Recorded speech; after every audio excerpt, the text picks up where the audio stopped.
Puji Tuhan, shalom. Shalom. Sekali lagi shalom. Shalom. Apa kabar semuanya? Luar biasa, haleluya.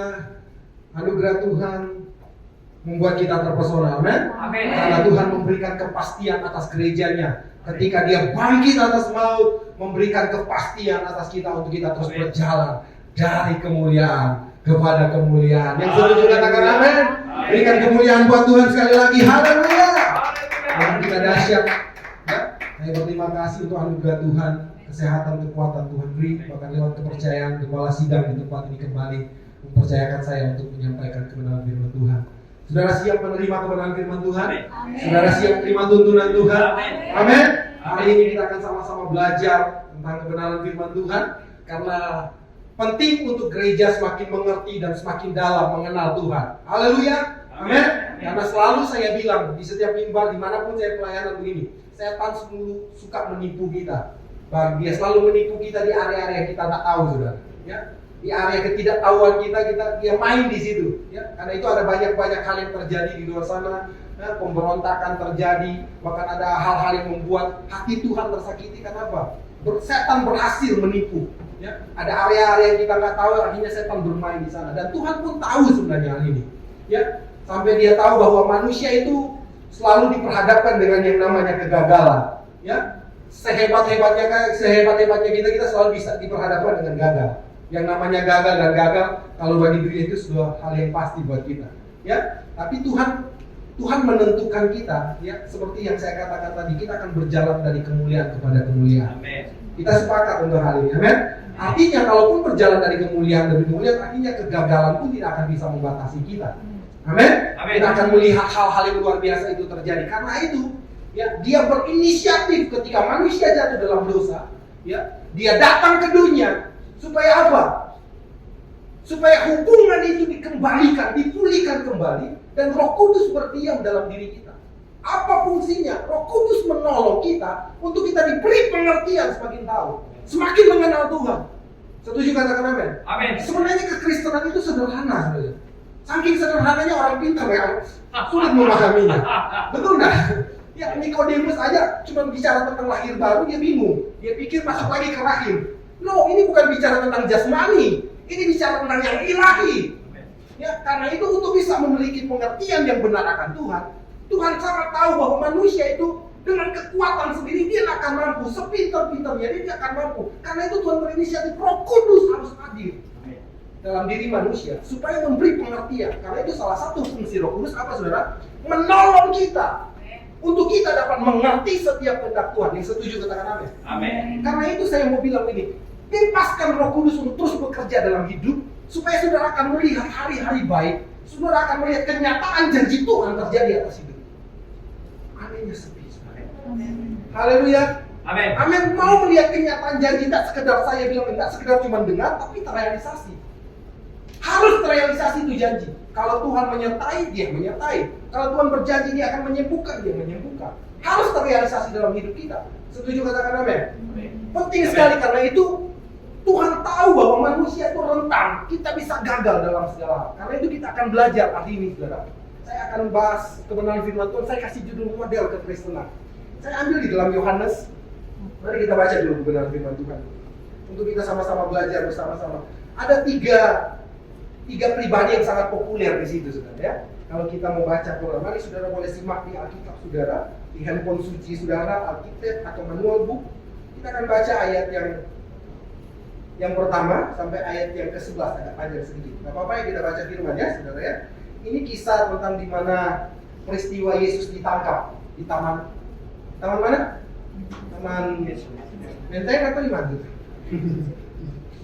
Di taman mana? Getsemani. Ada yang tahu arti Getsemani? Getsemani itu tempat pemerasan. Kalau mau bilang tempat pemurnian, ya, diperas itu, kata itu tempat pemerasan itu, keluar minyak yang luar biasa. Ya, gereja Tuhan memang harus dimurnikan, dan Tuhan pun di situ. Ya, Dia sering berdoa di situ karena Tuhan memang senang sekali dengan proses, karena Dia tahu ya, proses itu akan menghasilkan hal yang luar biasa. Di dalam proses ada banyak pembelajaran. Jadi kalau saudara di proses hari ini, tidak usah takut ya. Amin. Dan kalau Bapak itu penting sekali, saking Dia mengasihi kita, Dia harus didik kita. Saudara harus pahami itu, amin. Saking Dia sayang kita, Bapak yang menyayangi pasti Bapak yang mendidik. Setuju? Amin. Bapak yang menyayangi, Bapak yang mendidik, betul.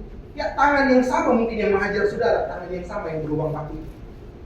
Artinya dia tidak mungkin membuat engkau jatuh dan hancur. Tangan itu akan mengangkat kita. Amin. Setuju, katakan amin? Amin. Haleluya, mari baca firman Tuhan dulu. Ya, Yesus ditangkap. Setelah Yesus mengatakan semuanya itu, keluarlah ia dari situ bersama-sama dengan murid-muridnya. Dan mereka pergi ke seberang sungai Kidron. Di situ ada suatu taman. Ia masuk ke taman itu bersama-sama dengan murid-muridnya. Yudas yang mengkhianati Yesus tahu juga tempat itu karena Yesus sering berkumpul di situ dengan murid-muridnya. Maka datanglah Yudas juga ke situ dengan sepasukan prajurit dan penjaga-penjaga bait Allah yang disuruh oleh imam-imam kepala dan orang-orang Farisi lengkap dengan tentera, suluh dan senjata. Ayat 4. Maka Yesus yang tahu semua yang akan menimpa dirinya maju ke depan dan berkata kepada mereka, siapakah yang kamu cari? Jawab mereka, Yesus dari Nazaret. Katanya kepada mereka, akulah dia. Yudas yang mengkhianati dia berdiri juga di situ bersama-sama mereka. Ketika ia berkata kepada mereka, akulah dia, mundurlah mereka dan jatuh ke tanah. Maka ia bertanya pula, siapakah yang kamu cari? Kata mereka, Yesus dari Nazaret. Jawab Yesus, telah kukatakan kepadamu, akulah dia. Jika aku yang kamu cari, biarkanlah mereka ini pergi. Demikian hendaknya, supaya genaplah firman yang telah dikatakan, dari mereka yang engkau serahkan kepadaku, tidak seorang pun yang kubiarkan binasa. Lalu Simon Petrus yang membawa pedang, menghunus pedang itu, meletakkannya kepada hamba imam besar, dan memutuskan telinga kanannya. Nama hamba itu Markus. Kata Yesus kepada Petrus, sarungkan pedangmu itu. Bukankah aku harus minum cawan yang diberikan Bapa kepadamu? Haleluya. Sebuah peristiwa yang sangat luar biasa. Ini penentuan sebenarnya. Kalau Yesus ambil keputusan, mungkin dia bilang lalukan cawan ini dan titik, tidak ada doa selanjutnya. Sia-sia apa yang kita buat hari ini. Mau jungkir balik pun kita menyembah, mau bagaimanapun cara kita pelayanan, tidak akan bisa membuat kita selamat. Amin.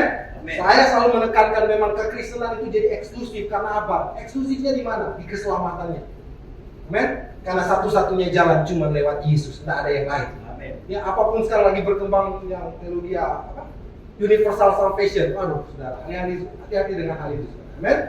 Ya, keselamatan cuma datang dari Yesus. Setuju, katakan amin? Amin. Kita percaya Yesus satu-satunya jalan, tidak ada yang lain. Amin. Artinya, kalau bicara orang dalam, kita sudah punya orang dalam. Yaitu Yesus itu sendiri. Amin. Tidak usah takut, dia yang tahu, dia kasih tahu. Ya, kalau saya pernah ada di sana dan saya pemilik surga, dia kasih tahu jalan untuk ke sana. Amin. Haleluya. Saudara, dan ini hari ini kembali kita akan belajar kebenaran firman Tuhan. Model kekristenan. Ada 3 pribadi yang populer di situ, siapa semua? Yudas Iskariot. Yang kedua siapa? Petrus. Markus kita nggak usah sebut karena Markus muncul nih seorang imam. Tapi ada 3 aja yang saya mau bahas. Ya, Yudas Iskariot, Petrus dan siapa? Yesus. Wah, ini 3. Ya, kita mulai dari 3 pribadi ini ya, kita akan melihat tarik kembali model kekristenan. Kita ada di mana sih? Model Petrus, model Yudas atau model Yesus? Ya, mari kita lihat pertama. Hal yang pertama, Kristen model siapa? Yudas Iskariot. Jangan menukar kekekalan dengan kefanaan. Nah, ini banyak terjadi. Jangan berpikir bahwa ya kejahatan Yudas cuma karena menjual Yesus. Terkadang orang-orang Kristen ya terjebak dalam zona-zona seperti ini. Kita sering menukar. Ada pertukaran-pertukaran yang nggak seimbang terjadi dalam diri kita. Ya, dalam area-area kehidupan kita, kita sering menukar hal-hal yang kekekalan. Ya, menukar dengan kefanaan.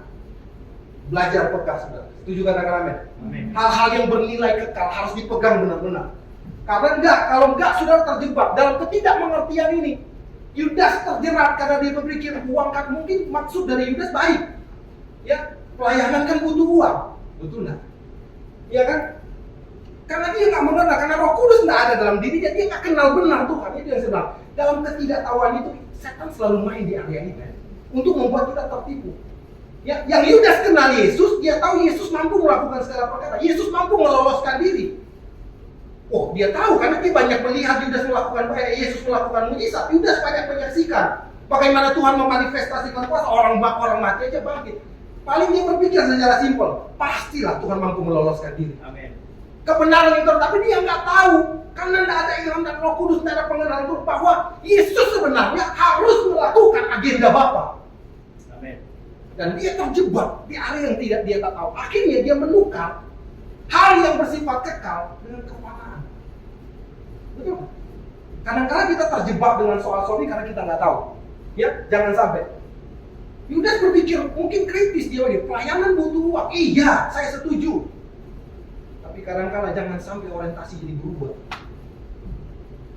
Amin? Amin.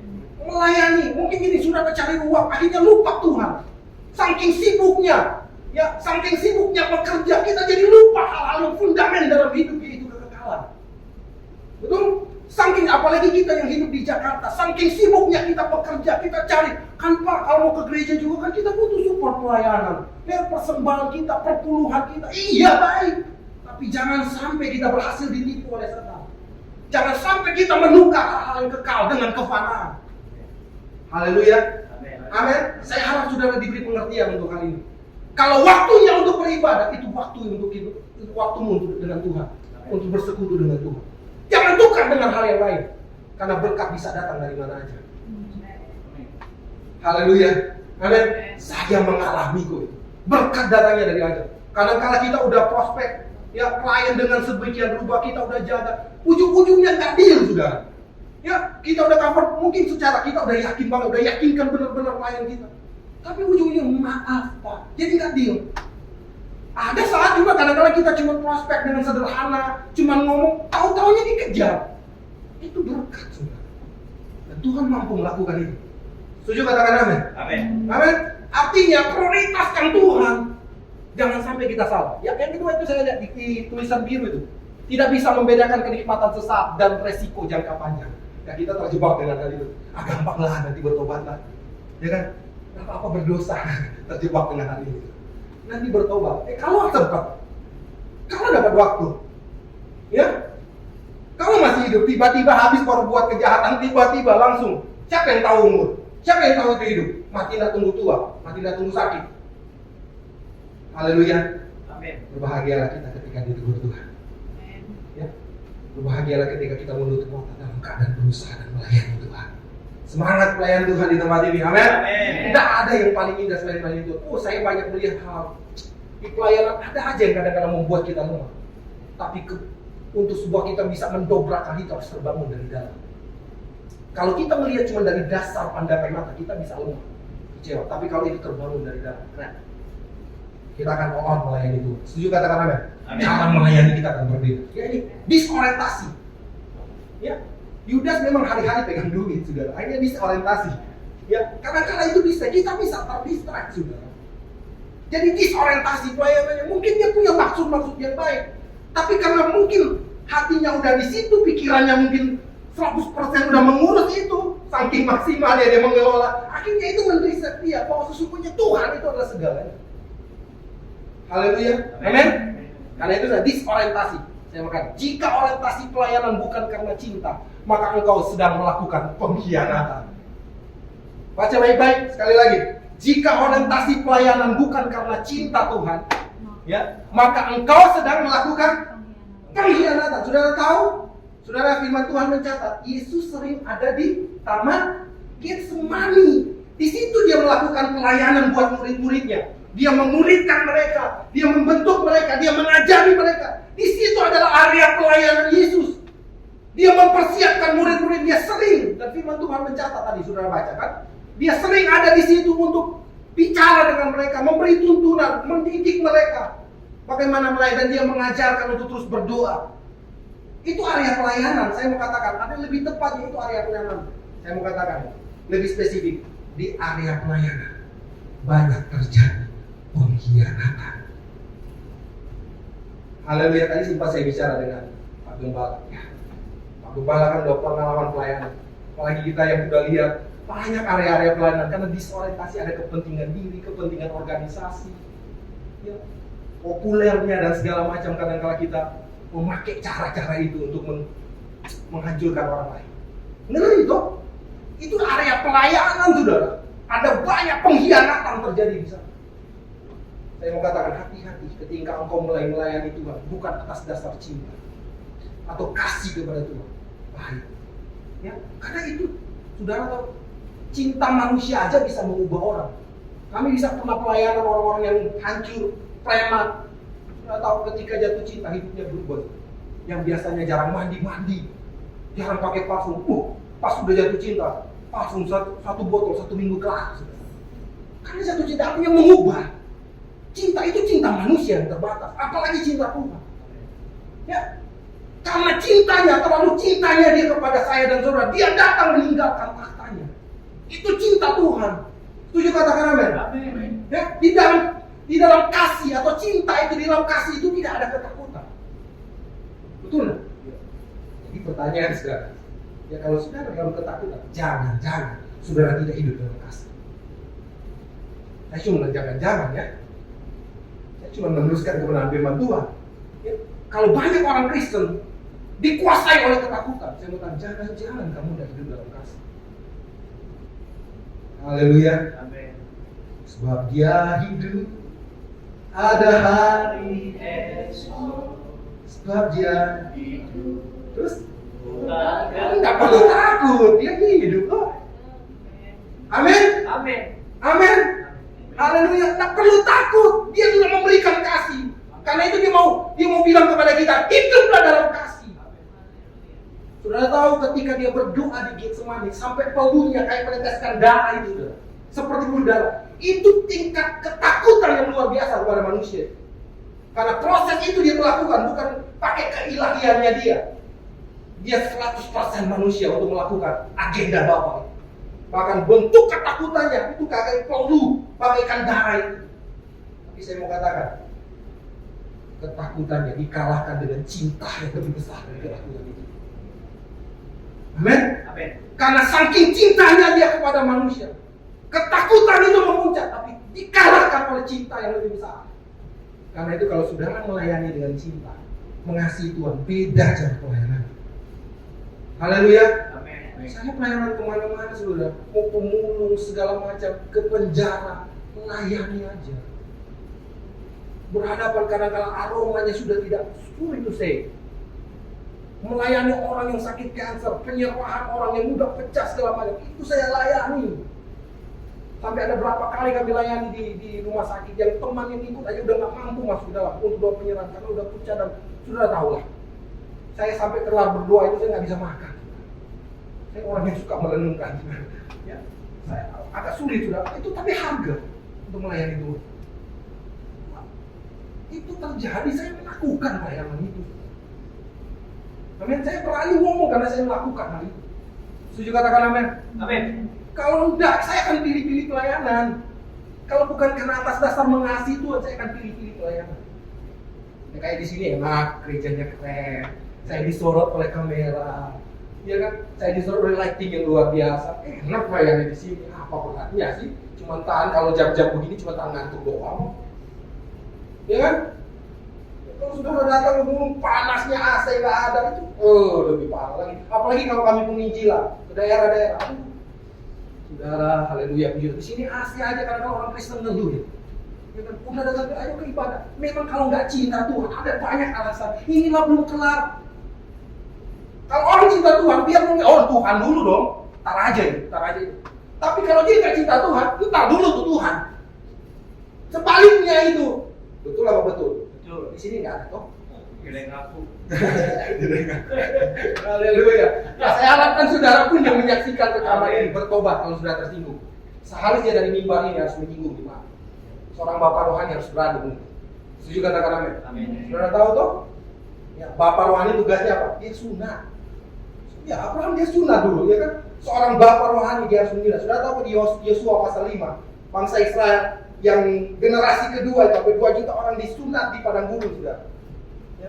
Saudara tahu apa yang dia lakukan? Dia sunat pakai pisau batu, saudara. Ya. Orang Nado bilang kalau dipotong pakai pisau batu. Sekarang kan kalau pakai apa? Kalau pakai laser mungkin kayak digigit semut aja. Gitu. Tapi kalau pakai pisau batu orang Nado bilang mata tinggi, saudara. Haleluya. Karena itu setelah disunat, mereka disuruh untuk berdiam di kemah. Jangan keluar sampai sembuh. Itu maksudnya begini. terkadang dari mimbar Bapak rohani harus tega memotong kenajisan. Sunnah itu kan potong kenajisan. Harus tega menemplak. Kalau perlu saya tersinggung harusnya. Karena itu saya tidak sengaja menyinggung, tidak sengaja menegur saudara, sengaja untuk menyinggung saudara memang, supaya bertobat. Itu fungsi dari Bapak. Karena itu ketika kita tersinggung, ya firman Tuhan bilang kembali ke kemah, sampai pulih. Banyak orang kan ketika disinggung di gereja, singgung oleh Bapak rohani, mungkin harus tinggalkan gereja. Dia merasa dia masih pingin hidup dalam kenajisan, gak enak gereja sih. Belum sembuh dia keluar. Dia rusak pelayanan yang lain. Dia rusak orang lain. Harus sembuh dulu. Balik ke kemah renungkan. Iya Tuhan, saya memang harus singkirkan kenajisan. Saya mau bertobat. Kalau udah sembuh, keluar. Baca baik-baik Yesua. Itu fungsi Bapak rohani. Ada orang kan muntaber, gampang muntaber gara-gara itu. Dia tanya kok keras. Saya nggak peduli saudara. Saya orang yang tidak pernah membangun kenyamanan di mimbar. Yang orientasi saya baik, kita harus mengejar perkenanan Tuhan. Saya suka sekali lagu itu. Kebenaran-Mu dan perkenananmu. Saya kalau udah bilang kata perkenanan, itu yang memotivasi saya sampai detik ini untuk melayani Tuhan. Bukan cari pengakuan. Jangan disorientasi. Kalau kita cari perkenanan, kemuliaan cuma buat Tuhan. Haleluya. Setuju katakan amin? Amin. Itu saudara. Saya suka posting di Facebook bukan karena saya yang mencari, ini sudah pengakuan. Saya cuma pingin Facebook itu rajin mengingatkan saya, ternyata saya pernah pelayanan di sini. Supaya saya bisa flashback ke belakang. Kemuliaan cuma buat Tuhan. Setuju katakan amin? Amin. Amin. Amin. Jangan disorientasi melayani Tuhan. Ngeri disorientasi. Lakukan dengan cinta. Lakukan dengan kasih. Amin. Amin. Kalau engkau melakukan dengan kasih, engkau pun akan sadar bahwa engkau adalah orang yang dicintai Tuhan. Kalau engkau mengerti bahwa engkau orang yang dicintai Tuhan, engkau mengerti esensi salib itu. Pengertian ini dalam banget. Karena itu deklarasi keselamatan tidak dibilang apa? Karena begitu besar kuasanya, walaupun Tuhan berkuasa. Karena begitu hebat dan dahsyatnya Tuhan. Nah, deklarasi keselamatan dibilang begini. Karena begitu besar kasih. Haleluya. Amin. Amin. Dahsyat. Kasih menutupi segalanya. Amin. Karena itu melayani Tuhan atas dasar kasih. Mengasihi Tuhan. Melayani. Mengasihi. Ini harus bangun. Wah, kalau seorang pemuji pasti tahu lagu-lagu ya. Tadi ditantang sampai 20 lagu. Jangan takut Pak, saya sudah lama. Haleluya. Saya seorang pemuji yang tidak pernah takut untuk memuji Tuhan. Dengan dunia aja kita all kadang-kadang. Ya, dengan dunia sebelum bertobat aja kita bisa habis-habisan dengan dunia. Jadi orang jahat-jahat banget. Masa jadi ketika bertobat kita kalah? Lakukan kebaikan. Berbeda dong kalau dulu habis-habisan melakukan kejahatan. Bertobat, ya habis-habisan melakukan kebenaran itu. Berbuat kasih. Setuju katakan amin? Amin. Coba tengok sampai kiri sampai kanan. Bilang nih, tersinggung. Kalau tersinggung bertobat. Kita butuh bertobat, saudara. Haleluya. Amin. Amin. Haleluya. Artinya lakukan dengan cinta. Saudara tahu kalau saudara mengerti bahwa engkau adalah orang yang disayangi, engkau orang yang dicintai, hebat. Engkau tidak akan pernah takut dengan orang. Engkau tidak akan pernah takut dengan masalah ekonomi, dapur nggak ngepul. Bagaimana Tuhan? Saya kan melayani Tuhan. Bagaimana saya hidup? Janjinya, Dia adalah Yahweh Jireh, Jehovah Jireh bahasa Latinnya. Ya. Janjinya Dia menyediakan. Tuhan, kita ukur Tuhan. Kalau kita membuka ruang bagi itu, kita meruang pemikiran seperti iblis akan main di area itu. Karena kita nggak ngerti Tuhan. Kita mulai ukur Tuhan, kalau saya udah melayani Tuhan, gimana dong penghidupan saya? Gimana dapur saya? Gimana dong pelayanan kan butuh? Saya mau katakan, Dia adalah Jehovah Jireh yang menyediakan segala sesuatu. Amin. Amin. Dia menyediakan segala sesuatu. Kalau nggak ada, Tuhan akan mengirim. Itu yang namanya sedang divine koneksi. Ada banyak akses Tuhan buka. Kalau kita nggak punya, kalau kita punya, kerjakan apa yang ada di tangan kita. Yang kita nggak punya, Tuhan menyediakan. Amin. Yang kita nggak punya, itu bagian Tuhan. Karena kalau kita nuntut Tuhan melakukan, kita pun melakukan apa-apa. Haleluya. Amin. Amin. Kalau engkau percaya, engkau mengerti esensi salib, bahwa engkau adalah orang yang dicintai. Ya. Daud itu dia sangat tahu bahwa dia orang yang dicintai. Karena itu ada yang tahu nama arti dari nama Daud. Tahu arti nama Daud? Bahaya. Beloved. Bahasa lamuannya, bahasa Manadonya, beloved. Bukan bahasa Yunani, Pak. Ya, ya, bahasa Manadonya beloved. Itu yang dikasih. Saya nggak jago bahasa Inggris, Pak. Ya, beloved artinya apa? Yang dicintai. Saudara tahu? Karena dia tahu bahwa dia adalah pribadi yang dicintai. Ketika dia berhadapan dengan Goliat, dia berani dengan siapa orang yang tidak bersunnah, berani menentang orang yang dicintai. Saya dicintai Bapak, nggak mungkin Bapak membiarkan saya. Itulah yang membuat adrenalinnya bangkit dan dia tak pernah takut dengan Goliat. Amin. Kalau engkau tahu engkau orang yang dicintai, pergumulan sebesar apapun tidak akan membuat engkau takut. Ini perhatian. Amin. Amin. Aku dicintai. Itu yang sedang kadang-kala bapak begitu kan, seorang bapak ini contoh aja, anak mau ditabrak mobil. Ya, bapak lihat anak itu dorong, dia mungkin langsung lari dan dorong anak itu. Saya mau tanya gitu, apakah bapaknya tidak sayang anak itu? Justru itu sayang. Karena ketika dia dorong, lecet, jatuh dan segala macam. Tapi itu bentuk kasih Tuhan. Terkadang saya mau bilang, Tuhan sengaja obok-obok hidup kita. Karena Tuhan tahu ada yang membahayakan dalam hidup kita. Karena kita sendiri nggak nyadar bahwa kita mau ditabrak. Mungkin dengan keinginan daging kita, ambisi-ambisi liar kita. Tuhan goncang hidupmu supaya engkau berjaga-jaga dan andalin itu. Amin. Kalau hari-hari ini engkau sedang diproses, saudara yang menyaksikan rekaman, Tuhan akan mengerti. Itu bukti kasih Tuhan. Haleluya. Amin. Amin. Karena itu jangan jadi Kristen model, you. Jangan jadi model Kristen, you. Gas itu tadi sudah. Harus layani dengan cinta. Next, yang kedua, model kekristenan siapa? Petrus. Apa yang Petrus? Petrus juga terjebak ini sudah. Dia melakukan ini kan alibi mungkin di pikirannya, oh dia kan kalau dibilang secara pandangan dunia loyal banget loh ini. Dia tahu bahwa tuannya terancam, dia tahu gurunya terancam, dia bela loh. Oh itu orang Manado banget tuh. Kayak dulu main saya sebelum ke dia. Iya kan ini prinsip yang luar biasa. Bagi kebenaran Petrus dia tahu bahwa ini kebenaran. Karena dia sedang membela gurunya. Tapi dia lupa. Dalam ketidakmengertiannya ini saya bilang, banyak orang Kristen suka terjebak di area yang kita tidak tahu. Amin? Amin. Karena itu butuh Roh Kudus untuk menerangi kita. Untuk membukakan maksud Tuhan. Amin? Akhirnya apa? Tuhan memperjelas, Petrus, sarungkan benangmu. Aku harus minum cawan ini. Ini kehendak Bapa dalam hidupku. Ini agenda Bapa dalam hidup. Petrus nggak ngerti di situ. Haleluya. Amin. Amin. Jangan jadi Kristen model Petrus. Mengerjakan kehendak Tuhan tidak boleh pakai cara manusia. Ya, mengerjakan kehendak Tuhan tidak boleh pakai cara manusia. Pedang berbicara apa yang ada di tanganmu. Ya kan? Kemampuan, uang, jabatan, pencapaian itu baik. Tapi itu jangan pakai sebagai tuntunan. Karena itu kesombongan. Ya. Ketika Tuhan tanya, ketika Musa mau melayani Tuhan, dia bilang, Musa apa yang di tanganmu? Cuma tongkat. Tapi tongkat itu yang menyatakan kemuliaan Tuhan. Tongkat yang sederhana yang dipakai membalakan domba.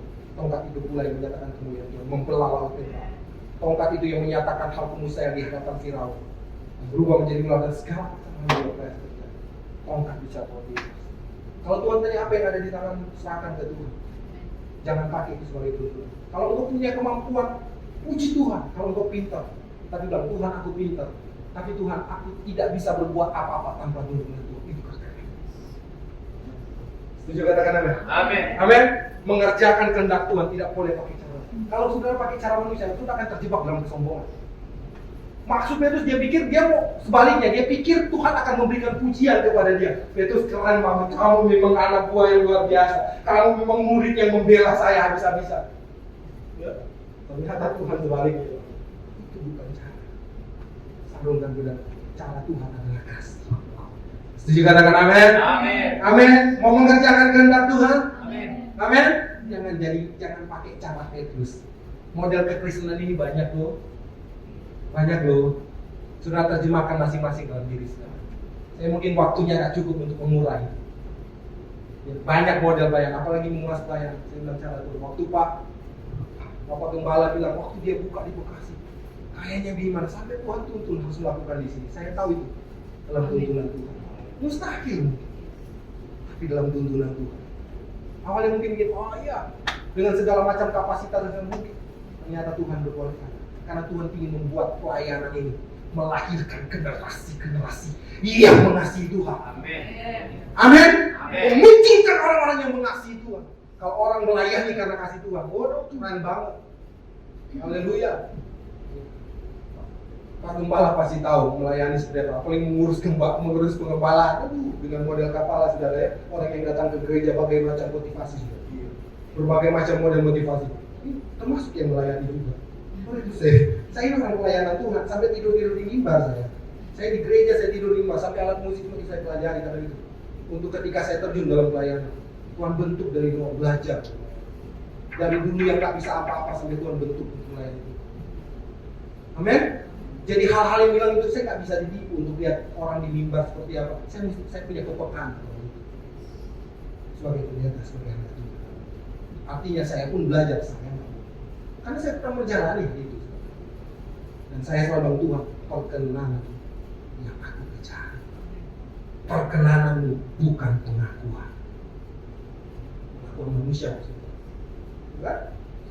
Hati-hati dengan pengakuan manusia. Kadang-kadang banyak kan pujian manusia itu nggak tulus toh. Keren Pak. Kalau di sini tulus semua. Ya, saya di sini tulus semua kalau memuji ya. Tapi kalau di luar sana keren Pak, di belakang. Bukan lagi. Boleh ke orang Nado ya? Sini ada orang Nado? Wah, haleluya. Orang Nado. Ya, tadi saya langsung ngomong orang Nado karena saya orang Nado. Kalau tersinggung nanti sebentar datang ke saya, kita doa pelepasan dan kita doa rekonsiliasi. Haleluya. Haleluya. Ya. Haleluya. Kalau saya singgung suku yang lain pasti mereka marah kan? Saya bilang Nado. Bukan saya menjelekkan orang Nado empati. Amin. Karena banyak hamba Tuhan lahir dari orang Nado. Yang merintis, yang berdiri GBI itu orang Nado, saya luar biasa. Dan hamba-hamba Tuhan kalau saya pelayanan ke penginjilan kemana-mana, ketemunya, lu lagi dan lu lagi, torang deng torang maksudnya. Manado sudah, pelayanan ke daerah, apalagi kalau orang GPDI ya, saya sebut organisasinya apa kan? Ya, itu kayak BRI sudah, di mana-mana itu. Mereka dilepas dari sekolah kita, masuk ke pedalaman. Nggak ada jemaat aja langsung dirikan gereja. Dimulai dari keluarganya sendiri. Itu semangat juangnya luar biasa, saudara. Bertahan hidup, mereka harus punya skill untuk mengelola tanah. Belum ada pemasukan, belum ada income, tidak ada perpuluhan, tidak ada persembahan. Cuma dari keluarga sendiri. Tapi bisa hidup. Nah, itu yang saya mau bilang. Ya, bahwa pelayanan tidak semuanya ditentukan oleh itu. Ada banyak pelayanan yang saya lihat. Bukan karena uang, bukan karena. Tapi bisa hidup. Di kota pun saya lihat. Gembalanya sederhana. Tapi divine koneksi itu, saudara. Sehingga dia bisa melayani Tuhan. Kalau dia punya, ada orang lagi memberi untuk pelayanan. Tapi ada yang nggak punya, saudara. Ternyata Tuhan menghubungkan karena hatinya benar-benar mengasihi Tuhan. Haleluya. Amin. Ini yang saya lihat dalam pelayanan, saudara. Amin. Saya ingin buka ke saudara supaya saudara semangat melayani Tuhan. Supaya saudara nggak jadi model Yudas dan Petrus. Harus ke model yang selanjutnya.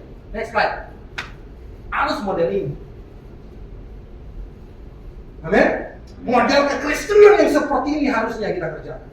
Bertanggung jawab melakukan kehendak Bapa dan bertanggung jawab atas keselamatan murid-muridnya. Genapkan firman Tuhan. Dia aja yang ditangkap untuk melindungi. Bapa itu melindungi kita. Setuju katakan amin? Karena itu jangan selalu curiga dengan Tuhan. Kalau Tuhan lagi, mungkin hidupmu lagi terancam, Tuhan itu upaya Tuhan untuk melindungimu dari kehancuran, dari ancaman yang membahayakan dirimu. Itu cara Tuhan melindungi, saudara. Haleluya. Amin. Jangan salah kaprah kalau sudah lupa Tuhan biarin saya. Ini karena sudah nggak ngerti, sudah membuka ruang itu. Setan suka main di area yang tidak mengerti itu. Tapi sudah lebih Tuhan udah biarkan. Kenyataannya gitu, saya udah ber-20-an tahun nggak jadi. Saya udah melayani Tuhan. Doa saya nggak dijawab-jawab. Setan main, dia tipu kita di situ. Padahal enggak. Tuhan lagi latih kita. Padahal enggak, Tuhan bilang sekali-kali aku tidak akan membiarkan engkau. Sepertinya aja dibiarkan, tapi Tuhan mengamati kita. Haleluya. Jangan curiga sama Tuhan. Jangan berprasangka yang tidak. Tuhan tetap mengasihimu. Amin. Saya tidak sedang menggambarkan Tuhan yang salah, Tuhan yang lembek kepada saudara. No. Kekuatan cinta itu luar biasa. Amin. Bahkan dosa yang memerengutmu, dia marah besar dengan dosa itu. Saking cintanya, dia gak mau dosa merenggutmu. Dia harus bayar harga supaya itu bisa ditebus. Maut pun ditabrak olehnya, supaya kita yang brengsek ini bisa diselamatkan. Amin. Amin. Brengsek lagi kok. Lu brengsek. Kita ngomong aku, saudara, ya kan? Cara brengseknya banyak. Ada yang brengsek halus, ada yang brengsek kasar, saudara. Ya kan? Apa sih pendeta bujur? Apa sih pendeta ngomong kosong? Itu brengsek, saudara. Karena kan gitu kan? Dia merasa dia punya power, dia bisa. Apalagi pendeta yang ngomongnya masih muda. Siapa sih? Ini orang udah berpengalaman. Udah makan mah. Karena asam garam yang banyak sekali. Sampai banyak keasaman dan garam, asam urat dan darah tinggi di hidupnya. Ya, bahaya tuh. Iya. Bahaya. Jangan sampai terjebak. Amin. Kita harus bertanggung jawab. Jadilah pribadi orang Kristen yang bertanggung jawab. Amin. Kalau Tuhan pelayanan itu kepercayaan. Kalau itu diberikan kepercayaan, bertanggung jawab untuk menjaga kepercayaan Tuhan. Kalau Tuhan beri kesempatan untuk melayani, bertanggung jawablah. Dan bertanggung jawab menyelesaikan apa? Agenda Tuhan sampai tuntas. Jangan kasih sisa. Amin.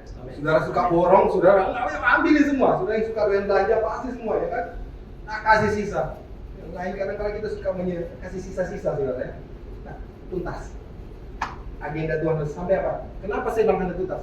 Ketika dia gantung di kayu salib, dia tak bilang bersambung. Dia bilang apa? Selesai. Nggak ada kata bersambung di situ. Amin. Tuntas sampai habis. Saya berdoa, saudara diberikan kemampuan untuk. Saya berdoa pelayanan ini terus bangkit menjadi model Kristus. Ya, gambar Kristus yang diterjemahkan dalam pelayanan. Supaya akan banyak orang-orang yang dimenangkan. Ada banyak orang yang dipulihkan di bawah nama kemuliaan Tuhan. Mari tundukkan kepala.